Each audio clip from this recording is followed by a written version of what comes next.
Hello everyone. This video will be just I was playing just today dashboard, trying to find some hidden things, and I found a cluster test function, so it's quite easy to check.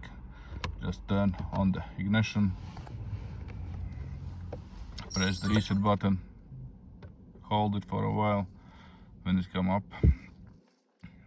after this one should come up some kind of numbers. Yep. Put on the second one. As you can see, there is KI test. Just after that, press again, and that's how it looks like.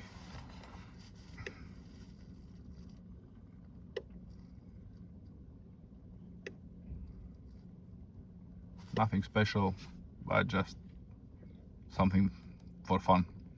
So enjoy to play with your car, and see you in the next videos.